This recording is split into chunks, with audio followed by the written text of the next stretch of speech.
पहले one day international match में दूसरी गेंद पर 0 रन पर ही आउट हो गए। लोगों ने सोचा कि बच्चा है 16 साल का, अभी तो नया है खेल में, लेकिन किसको पता था कि ये इंसान जिद्दी इंसान है और इसी जिद्दी इंसान को बाद में क्रिकेट का भगवान माना गया। और सेंचुरी की हाफ सेंचुरी और हाफ सेंचुरी की सेंचुरी भी लग जाती है अगर ये खिलाड़ी 8-10 मैच और खेल लेता तो।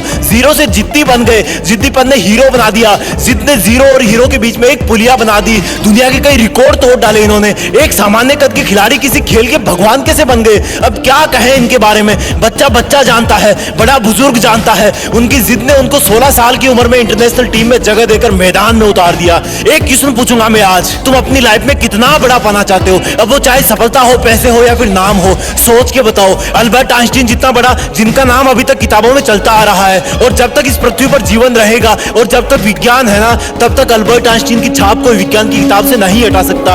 अरे पृथ्वी भी रहे या ना रहे, लेकिन उनके साइंस के फॉर्मूले तो हमेशा ही सच रहेंगे। ऐसा कैसे हुआ? स्कूल में मंदबुद्धि कहा जाने वाला विद्यार्थी इतना बड़ा इंसान कैसे हो सकता है? क्योंकि उनमें जिद थी कि मैं अपने हिसाब से पढ़ूंगा, अपने हिसाब से खोजूंगा। जिद थी कि बस करता रहूंगा। बनना चाहते हो इतना बड़ा? वापस आते हैं अपने कंट्री में, ज्यादा पुरानी बात नहीं है। रतन टाटा जी ने एक कार लॉन्च की इंडिया में, नहीं चली, घाटा होने लगा। जब ज्यादा घाटा होने का अंदेशा हुआ तो अपना कार व्यापार बेचने चले गए किसी और कंपनी के पास ताकि और लॉस ना हो। वहां मीटिंग करी, मीटिंग में जवाब मिला कि जब आपको कार व्यवसाय के बारे में जानकारी नहीं है तो क्यों करते हो कार व्यापार? डील वहीं पर छोड़ दी। वापस आते टाइम रास्ते में सोचते रहे कि बहुत हो गई बेइज्जती, अब मैं दिखाता हूं कि टाटा क्या चीज है। मेहनत करी, तगड़ा बिजनेस मॉडल बनाया और गजब की कार इंडस्ट्री खड़ी कर दी। 10 साल बाद वही कंपनी जिसकी मीटिंग में उनकी इंसल्ट हुई थी, उस कंपनी में भी तगड़ा लॉस हुआ। रतन टाटा जी ने उनको ऑफर दिया कि बेचना चाहते हो, अब कंपनी बेचना चाहते हो, बताओ मैं खरीद लूंगा। और वो कंपनी उन्होंने अपने नाम कर ली।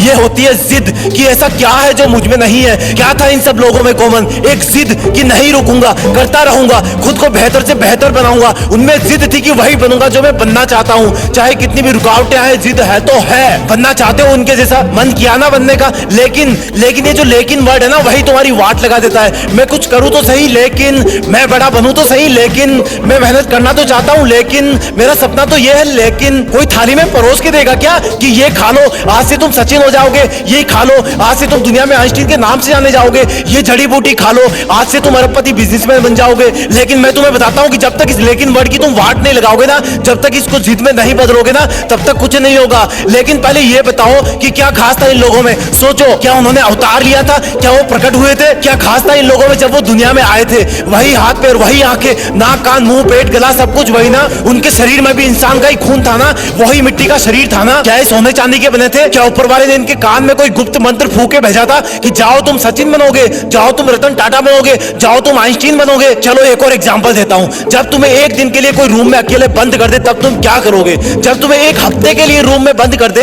तब तुम क्या करोगे? और टाइम पीरियड बढ़ाऊं, जब तुम्हें एक महीने के लिए रूम में अलग थलग बंद कर दे तब तुम क्या करोगे? नहीं, अभी भी नहीं हुआ। अगर तुम्हें 1 साल के लिए किसी काल कोठरी में बंद कर दिया जाए तब तुम क्या करोगे?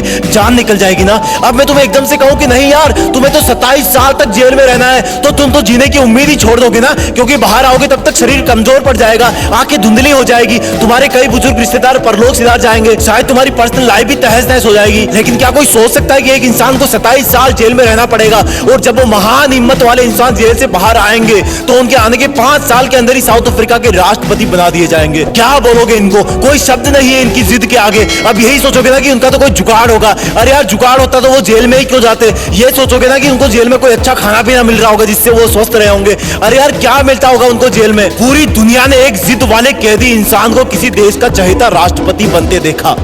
भारत से भी भारत रत्न अवार्ड जीत करके ले गए वो, करोड़ों दिल जीत के ले गए वो। अब बोलोगे कि ऐसा तो कोई ना कोई होता ही है यार करोड़ों में। हाँ ये बात सही है, क्योंकि करोड़ों में एक ही वो इंसान होता है जिसके पास इतनी जिद होती है। वो इंसान बार बार गिरता है, बार बार उठता है, गिरता है, उठता है, लेकिन फिर गिर जाता है, लेकिन उठना नहीं छोड़ता, क्योंकि वो जिद्दी होता है।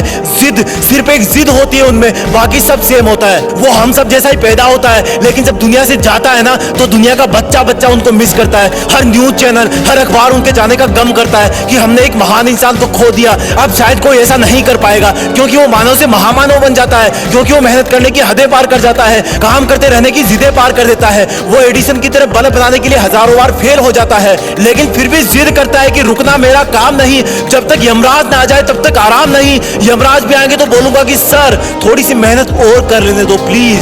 जिद मत छोड़ना मेहनत करने की, हद पार कर जाना जिद करने की, तभी बनोगे महान, तभी रखेगी दुनिया तुम्हें जाने के बाद याद। लेकिन इस लेकिन वर्ड को ना तुम डस्टबिन में फेंक देना, अपने आप से जंग के लिए माथा टेक देना, जिद में खुद को झोंक देना, अपने आलस को ठोक देना। वीडियो पसंद आए तो वीडियो को लाइक शेयर और